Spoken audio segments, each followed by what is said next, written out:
Entonces, leamos un versículo para que veamos y comentemos algunas cosas respecto a esto. Primera de Corintios, alguien que busque Primera de Corintios 4, del 1 al 2, alguien más que busque Primera de Corintios 9, 26 y 27, y alguien más que busque Primera de Corintios, o sea, Segunda de Corintios 5, el versículo 11 y el versículo 20. Versículo 11 y versículo 20. Y vamos a ir leyendo algunas cosas y vamos a tomar algunas notas o comentarios respecto a lo que leamos.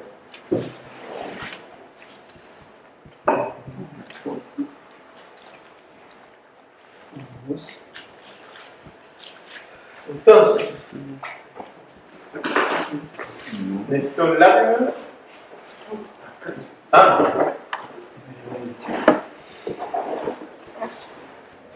Ya, entonces, 1 Corintios 4, del 1 al 2. ¿Ven? Ya, ven un cuarto. Así pues, téngannos los hombres por servidores de Cristo y administradores de los ministerios de Dios. Ahora bien, se requiere de los administradores que cada uno sea hallado fiel. Ya, mire, paremos ahí un poco y pensemos ahora en la idea del administrador. Primero, ¿qué entendemos nosotros por un administrador? Alguien que le ha concedido algo por confianza, tiene que de hecho saber llevarlo o administrarlo. Ya, hay alguien a quien se le ha dado confianza, ¿no es cierto? No administrar algo. ¿Qué otra idea hay del administrador? Cosas lógicas, o sea, cuestiones lógicas del administrador. Tiene autoridad en lo que se le dio.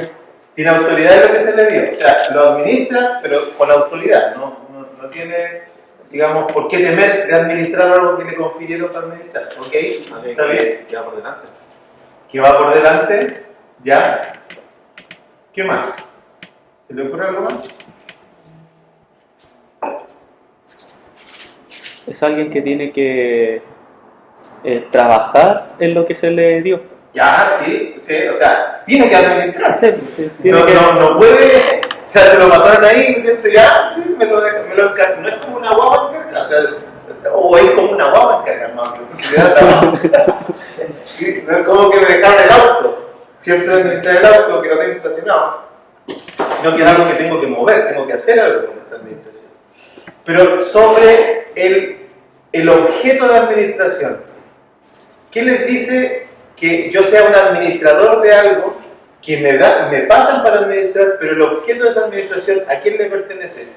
¿Al administrador? No, ¿a quién? No es de él. Entonces, fíjense lo importante de nuevo que viene a ser esto para nosotros al pensar en la predicación. Cuando vemos de repente figuras o personas, ¿no es cierto?, o cosas que pasan con la predicación, que alguien dice, por ejemplo, por decir alguna cosa, no sé, se apropian de algo de la voz de Dios. Entonces esto lo escuchan ustedes de repente en personas que creen tener una revelación muy particular del Señor, que solo el Señor se la dio a ellos y nadie más, y dicen, no, esta es algo que Dios me dio a mí para decir a las naciones o para decirle a mi pueblo. Y cuando nosotros vemos esta definición de administrador, primero nos dice que es alguien que se le da autoridad, perfecto, que se le confiere algo para administrar, perfecto, que lo tiene que hacer con autoridad, que tiene que administrarlo, o sea, tiene que hacer algo. Pero una de las cuestiones más fundamentales es que no es de él. Yo soy administrador solamente, y no me puedo llamar dueño solamente, ¿por qué razón? Porque no es mío. Porque yo pudiendo con algo mío, yo también podría tener autoridad, podría administrarlo, podría trabajarlo, podría, ¿no es cierto?, hacer todo lo que hace un administrador. Si fuera mío, ¿lo puedo hacer? Sí. Pero lo único que me divide a mí entre un administrador y un dueño es que el objeto de administración no me pertenece. Y entonces tengo que tener cuidado con eso. Porque después, ¿qué decía el segundo versículo, Bruno, que leíste tú? ¿Por qué tiene que tener ese cuidado el administrador? Ahora bien, se requiere de los administradores que cada uno sea hallado fiel. ¿Qué nos muestra ese otro versículo? Es que no es gratuito administrar. No es que te la pasas y da lo mismo lo que resulte de tu administración. Es que se le requiere al que toma la tarea de administrar, que sea hallado fiel Y honrado. y honrado. No es opcional, no es una cuestión, sí, mira, que ya, sí, te echaste a la guagua, le diste alimento y se atoró y pucha, se murió la guagua, ya, pero intentaste administrarlo. No, tienes que ser fiel. Tienes que ser fiel. Si pensamos entonces en la predicación, hermano, entonces ahora tenemos dos elementos. Estamos administrando la palabra del Señor, que no es nuestra, no son mis palabras, son las palabras del Señor. Y lo segundo es que tengo que hacerlo con fidelidad. Con fidelidad. Se dan cuenta que la palabra fidelidad tiene mucho que ver con cuando, por ejemplo, si alguien quiere decir, pero ¿qué querrá decir el pastor con fidelidad? ¿Qué querrá decir fidelidad? La imagen más clara que se me viene es piensan en la televisión. Cuando teníamos televisiones blanco y negro, veíamos, se veía, ¿cierto? Sí, ¿cierto? Se veía, ¿no es cierto? Después pasamos a la telecolor, se veía un poquito más. Pues después pasamos a las televisiones que le empezaron a poner nombres, ¿no es cierto? Como High Definition. ¿Por qué? O alta definición o fidelidad. ¿Por qué? Porque entre más fidelidad yo veo más detalles de lo que estoy mirando. Si tú le hacías zoom a una película de blanco y negro, tú ibas a ver una mancha. Si tú le haces zoom a una película o a un video de hoy día, a una foto de hoy día, tú vas a ver detalles. ¿Han visto que de repente hay unos videos que hacen un zoom sobre un grano de arena? La otra vez estaba viendo eso, un grano de arena visto desde afuera, y después le hacen zoom, empiezan a verlo y se meten dentro del grano de arena y empiezan a aparecer cuestiones espectaculares dentro de un grano de arena. Colores, formas, texturas, digamos, cuestiones que uno no sé qué maravillado ver. En un grano de arena lo miro, uno bota el grano de arena. Pero al ver esa maravilla, y eso lo produce ¿qué? La capacidad de tener una alta fidelidad. ¿Qué quiere decir esto? Que entre más fiel seas a la palabra, o más fiel seas a la predicación de la palabra, los que te escuchen van a poder ver muchos más detalles de Dios que si no eres fiel. Amén. Que si lo haces, digamos, sin alta fidelidad. Y eso es una parte de la administración. Y les estoy dando peso nomás. Esto simplemente tiene el objetivo de humillarnos a todos nosotros, con decirnos, mostrarnos que me falta tanto para hacer esto. ¿De dónde, cómo empiezo, no es cierto? Porque en verdad creo que la mejor manera no es partir acá diciéndole, hermano, nosotros somos los hombres aquí, somos los cancheros, nos toca predicar y prediquemos con poder porque el Señor... No, prefiero partir desde la humillación, de saber que soy una basura con este libro en mis manos, pero el Señor puede hacer algo con nosotros. Porque la segunda cosa es que si bien somos administradores, también somos heraldos. ¿Qué tiene 1 Corintios 9, 26 a 27? Amén. Así que yo de esta manera corro, no como a la aventura, de esta manera peleo, no como quien golpea el aire, sino que golpeo mi cuerpo y lo pongo en servidumbre, no sea que habiendo sido heraldo, para otros yo mismo venga a ser eliminado. ¡Wow!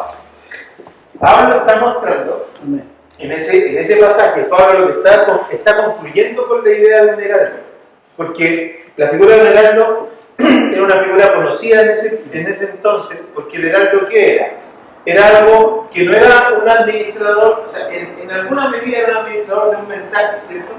Pero el heraldo tenía la meta de ir a un lugar en representación o en nombre del rey y decir, así dice el rey. Amén. Y esa era la proclamación que el heraldo iba a hacer. Eso era algo que el heraldo tenía que hacer, aunque fuera difícil, si el rey, fíjense en esto, si el mensaje del heraldo era, a este pueblo el rey ordena que desde mañana no coma a nadie hasta que el rey llegue, el heraldo tenía que encargarse de que eso se dijera sin suavizar ninguna de las palabras que el rey había dicho, Amén. por mucho amor que él tuviera por las cosas que estuvieran pasando ahí. Por eso es que Pablo dice, no sea que yo, habiendo sido heraldo, termine perdiendo mi posición por no hacer lo que me mandaron a hacer. ¿Qué quiere decir esto, hermano? Que cuando primero, de nuevo, reconocer en el heraldo que es alguien que tiene autoridad, que tiene un mensaje, no tiene una opinión, tiene una proclamación, es algo que tiene que decir, y que si alguien le impide su trabajo, su tránsito, él tiene que esforzarse por llegar. Si alguien lo quiere digamos, distraer, él no se puede distraer. Soy heraldo, soy la voz del rey. Y cuando llegue a ese lugar lo tengo que decir con tal autoridad, sin titubear, sin miedo, sin suavizarlo. Se imaginan el heraldo diciendo, por ejemplo, si el mensaje hubiera sido un aumento de impuestos. Y dice el rey que les va a aumentar el impuesto a todo este sector. Pero como yo soy bueno, la mitad nomás. ¿Qué le pasa al heraldo cuando llegue el rey? ¿Qué le pasa al heraldo? Se muere. Se muere, ¿estáis locos? ¿Cómo? Yo te mandé a decir que subí 3 veces el impuesto y lo subiste 1. ¿Quién te dio autorización para eso?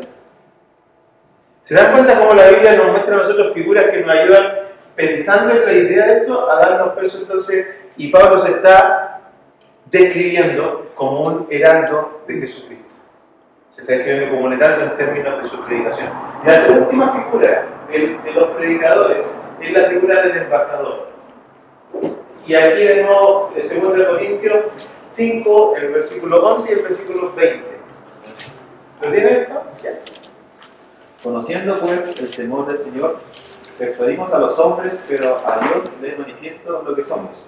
Y espero que también lo sea a vuestras conciencias. El versículo 20.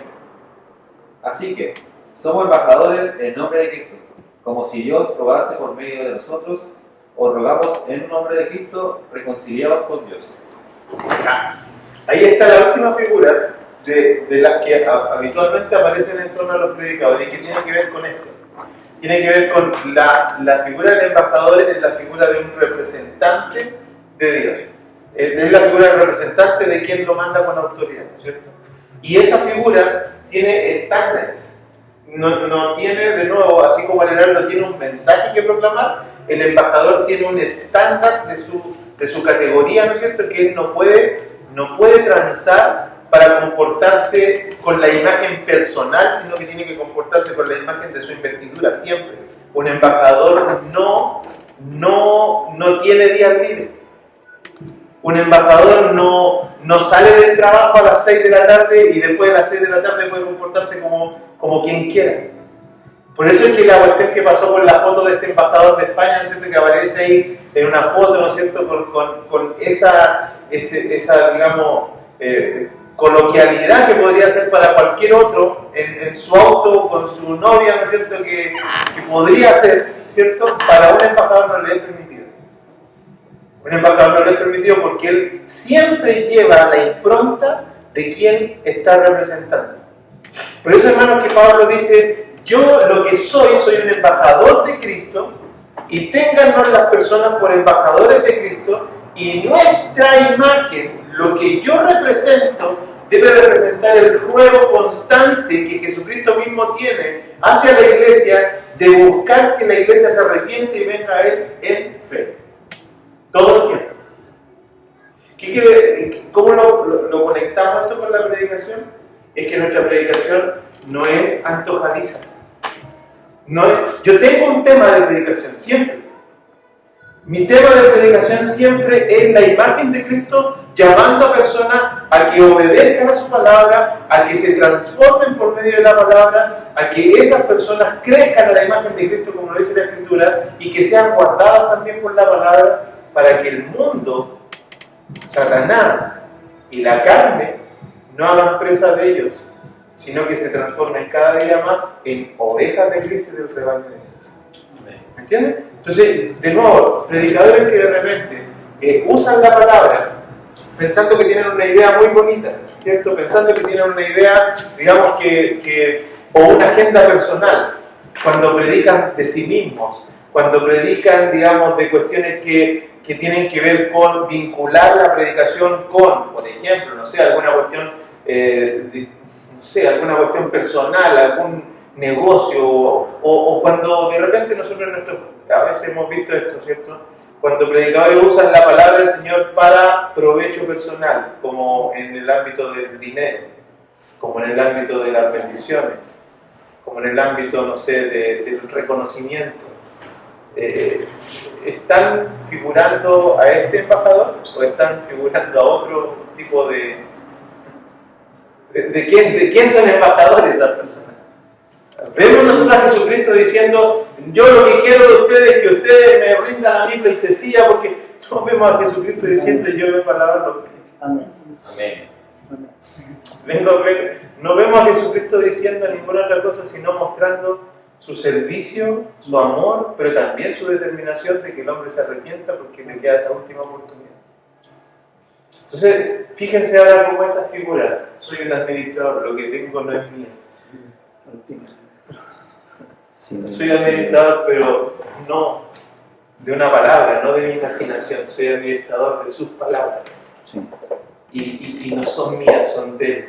Y quiero tratarlas con respeto, quiero tratarlas con dignidad, con precisión, quiero tratarlas con cariño, con amor, no quiero abusar de ellas, pero tampoco quiero subestimarlas, quiero que las palabras tengan el peso propio de lo que Cristo quiso que tuvieran para nosotros.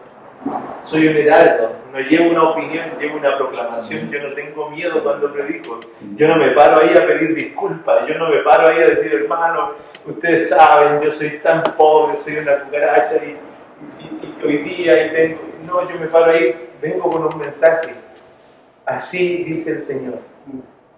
Esto es lo que dice el Señor, hermanos.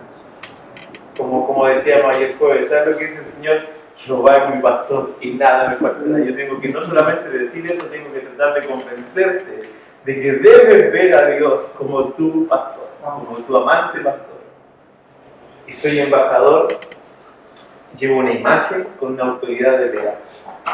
Y creo que, hermano, ahora con esta figura nosotros podemos entrar con mejor perspectiva a cuando ahora estemos hablando de esto, de yo tratar de mostrarles un modelo, pasos, consejos, ánimo para estudiar la Escritura, para entrar a la palabra.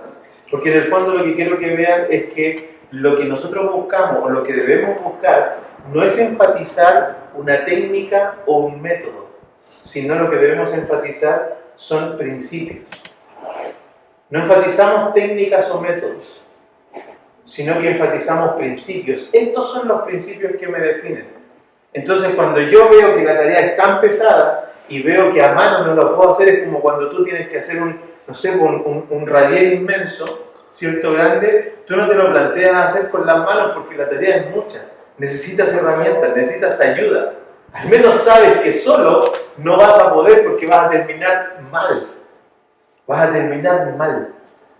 Entonces necesitamos ayuda, necesitamos apoyo, y esto simplemente son cosas accesorias que nos ayudan a nosotros a tener ese ánimo para poder predicar, para poder tener una guía y para poder utilizar la sabiduría también de otros que ya lo han hecho y que nos van transfiriendo esa sabiduría para que nosotros podamos también aprovecharla. La predicación no nace con la intención personal de cada uno de los hombres de Dios. La predicación, de hecho, Pablo le enseñó a Timoteo cómo debía comportarse. No le dijo a Timoteo, mira, te impusimos las manos, ahora anda tú y ve cómo te la arregláis, que el Señor te dé gracia, Él te lo va a mostrar todo. No, Pablo lo acercó, lo hizo acompañarle, le mostró el ministerio, le envió cartas para decirle cómo hacerlo, le envió instrucciones, le dio consejos. ¿Y qué hace un hijo sabio? Le pone atención. Entonces hoy día creo que hermanos, mi deseo es simplemente echar a andar o iniciar o hacer una chispa, ¿no es cierto?, en algunos de nosotros que nos motivemos a este trabajo, porque en verdad es un trabajo que la predicación tiene dificultades, plantea desafíos. Si vimos ahora recién la posición del hombre, ¿cierto? También creo que es bueno que veamos la posición de por qué es necesario la predicación como instrumento, los sermones. ¿Por qué le vamos a llamar? Llámenle predicación o sermones, da exactamente lo mismo, ¿cierto? Pero ¿por qué la preparación de un sermón o la preparación de una predicación o prepararme yo para predicar? ¿Por qué es relevante? ¿Por qué es relevante? Creo que es bueno que nos hagamos esa pregunta para que no simplemente sea una imposición. ¿Por qué es bueno prepararme?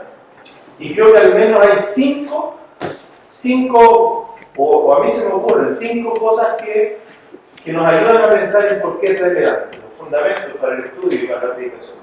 El primero de ellos es que, lo veníamos diciendo recién, el primero de ellos es que no queremos tratar, ¿no es cierto?, con descuido lo que Dios habló. ¿Sí? No queremos torcer eso de ser un administrador o ser un heraldo que hace algo distinto a lo que le dijeron. Entonces, si te mandan a comprar 1 kilo de pan, no se espera que llegues con 3 cuartos de tomate. Se espera que llegues con el kilo de pan. Entonces, la primera aproximación a por qué me preparo es porque yo quiero llegar, si estoy leyendo un pasaje de Nicodemo, no quiero pararme aquí en el altar, ¿cierto? Y decir, así dice Jonás. No, quiero decir Nicodemo, porque estoy hablando de Nicodemo, entonces quiero tener cuidado con lo que Dios habló. Amén.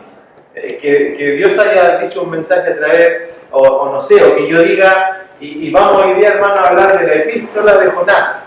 Eso no es correcto, no porque sea simplemente un error de forma, sino que porque me muestra que en verdad no he puesto atención a lo que estoy haciendo en privado. Jonás no es una carta, Jonás es una narrativa.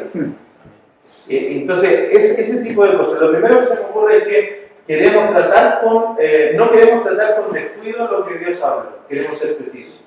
Lo segundo es que debemos considerar esto y pensar en esto cuando estemos hablando acerca de por qué me preparo para predicar. Es porque todo lo que Dios hizo, o todo lo que Dios hace, lo hace a través de su palabra. ¿Han pensado en eso? Del principio hasta hoy día, todo lo que Dios hace, lo hace por su palabra. Y un predicador hablando de esto decía esto, le hacía el ejercicio también a su congregación. Decía, miren alrededor de ustedes. Y yo creo que nosotros también podemos hacer este ejercicio. Miramos alrededor nuestro. Y díganme, decía el predicador, ¿qué de lo que hay aquí alrededor de ustedes no ha sido hecho por la voz de Dios? Si hay algo, si ustedes encuentran algo que Dios no hizo, entonces ustedes tienen un punto para decir el punto 2 no tiene validez. Pero basalmente, si todo lo que nosotros vemos lo ha hecho el Señor, entonces esto tiene un punto importante. Es que Dios no hace nada sin su voz, sin su palabra. Lo hizo en el principio con la creación, lo hizo después al escoger a un pueblo, a un hombre, a un pueblo, lo hizo después al dar su ley, habló su palabra, lo hizo después al instaurar su iglesia, lo hizo después al llamar a sus discípulos, lo ha hecho después hasta el día de hoy, que nosotros incluso lo vimos en sus sanidades. ¿Qué es lo que le dijo el hombre, el centurión, cuando le dijo, ya vamos a ver al enfermo? Le dijo, voy a tu casa. ¿Qué le dijo el centurión? Señor, ¿qué me basta? La palabra. Me basta tu palabra. Dilo, yo sé que si tú lo dices, se hace. Entonces, una de las razones fundamentales, hermano, es que cuando, esto me parece que lo dijo John Piper, pero John Piper decía, ¿quieres escuchar la voz de Dios audiblemente? Lee la Biblia en voz alta. Porque es la cosa más fiel que nosotros podemos hacer al querer escuchar a Dios, es leer la Biblia en voz alta. Y creo que eso tiene que ver con esto, con que finalmente todo lo que Dios transforma o lo hace a través de su palabra. Lo tercero, que no muchas veces lo enfatizamos, es el hecho de que queremos prepararnos para predicar. ¿Por qué?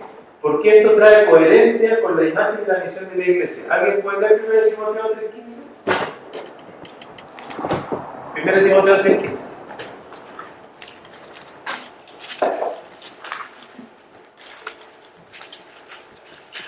Yo me preparo, ¿por qué? Porque quiero que ustedes vean junto conmigo que esto le da coherencia a la visión y a la imagen de la iglesia. ¿Quién lo tiene? Amén. Léalo. Para que, si tarde, sepas cómo debes conducirte en la casa de Dios, que es la iglesia del Dios viviente, columna y baluarte de la verdad. Ajá. ¿Quién es la iglesia según ese versículo?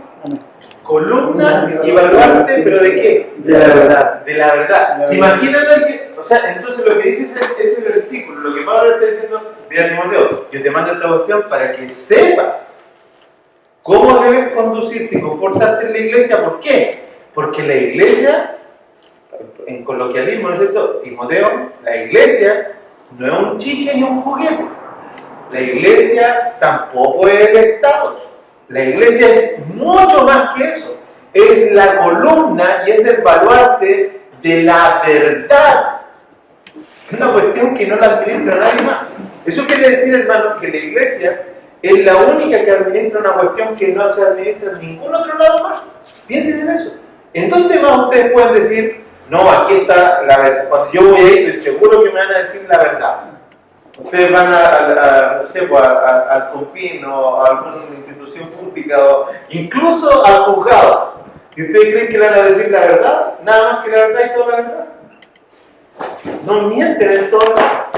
Pero ¿qué debiera pasar cuando alguien entra a esa mampara, se sienta aquí y está escuchando, ¿sí?, al hermano Rubén? Según ese versículo, ¿qué debiera pasar? Que esa persona aquí tendría que escuchar la verdad. Amén. Amén. Solo la verdad y nada más que la verdad. Y nos pone entonces, ¿sabes qué, pastor? Mejor me voy a preparar. ¿Sabes qué, pastor?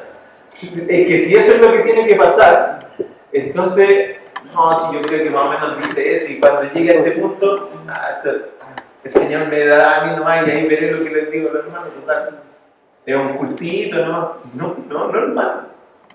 No, la iglesia es la institución que por definición debiera ser el lugar más importante al que las personas acudan cuando quieren encontrar una verdad, cuando quieren encontrarse con la verdad. Así que queremos tratar la palabra de Dios como lo corresponde, ¿no es cierto? Sin descuido. Lo hacemos porque todo lo que Dios hace lo hace a través de su palabra, lo hacemos porque esto trae coherencia a la visión y a la misión de la iglesia, pero también por fidelidad a nuestro llamado. Por fidelidad a nuestro llamado. O sea, yo no puedo ser como una persona que le tiene poca pasión a lo que hace. Y lo único que se me ocurría es que hoy día justo Felipe está con que quiere aprender a andar en bicicleta. O sea, porque aprendió una bicicleta chica, pero ahora quiere una más grande y está tratando de aprender. Y quiere aprender. Y lo he sacado, hermano, y el ánimo que tiene para aprender lo ha llevado a que se mande un porrazo. ¿Y qué quiere decir que pasa cuando se manda el porrazo? Como le pasa a todos los niños, ¿cierto? Se sacude, se vuelve a subir y dale de nuevo con la vuelta. ¿Qué quiero decir con esto? Que cuando yo estoy mostrando fidelidad a mi llamado, a mí no me hace ruido lo duro que sea prepararme para predicar. No me hace ruido lo difícil. Porque tengo tal motivación por aprender a andar en bicicleta, que aunque me caiga, aunque me cueste, aunque sea de noche, porque él quiere salir en la noche, quiere salir en la mañana, quiere salir antes de almorzar, quiere salir a cualquier hora, pero su único objetivo es que el papá tenga un ratito libre, cualquiera sea, aunque sea ahí, aunque sea en bajada, aunque sea donde sea, pero él quiere practicar andar en bicicleta.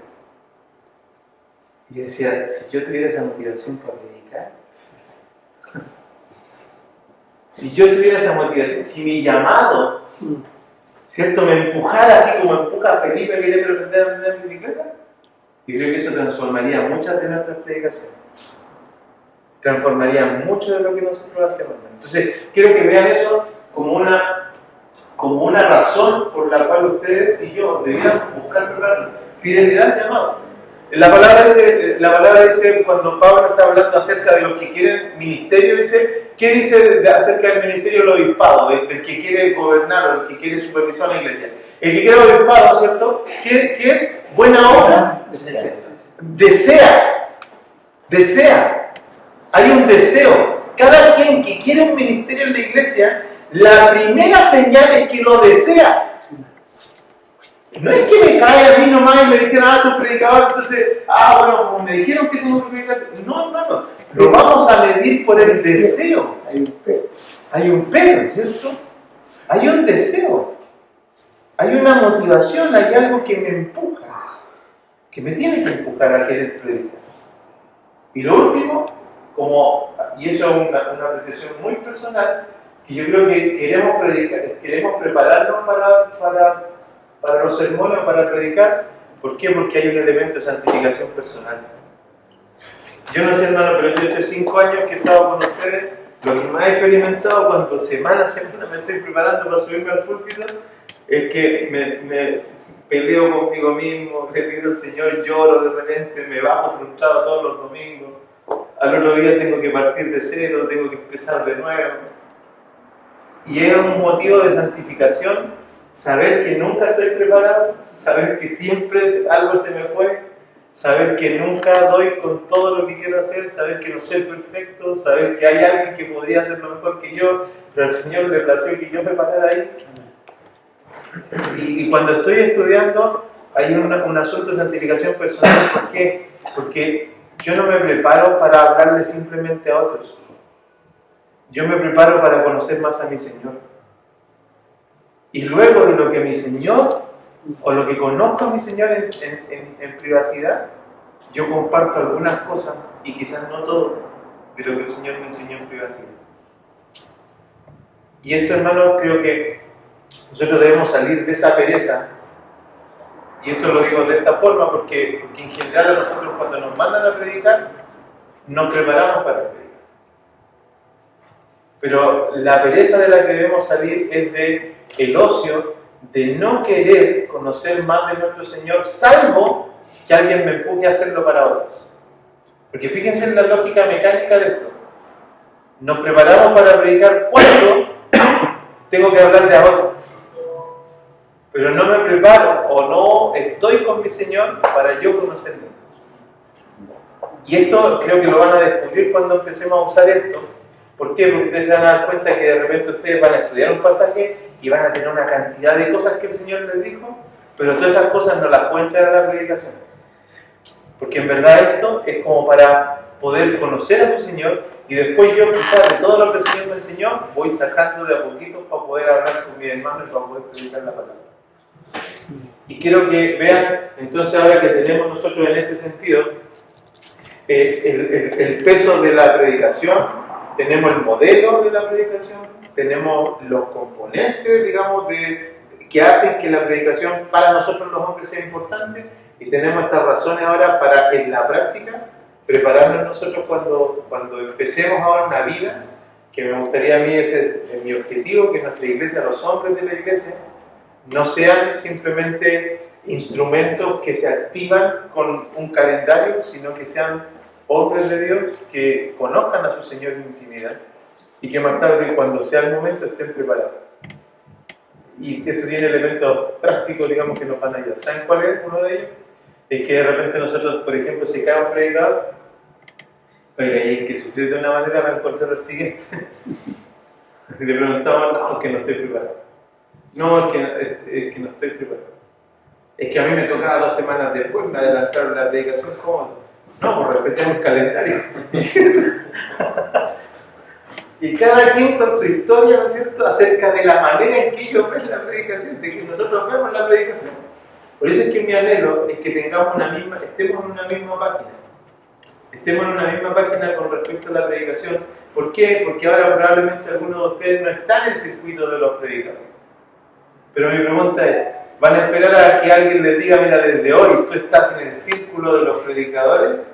Para decir, pues ahora, Señor, ahora me toca preparar.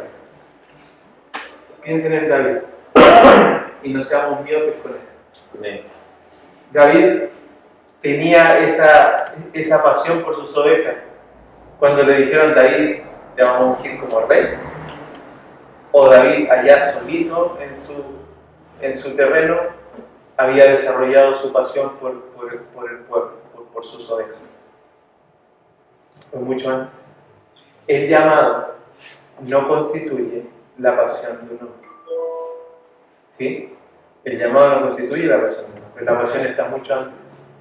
Luego lo que hacemos con el llamado es simplemente reconocer lo que ya había antes en el corazón de esas personas.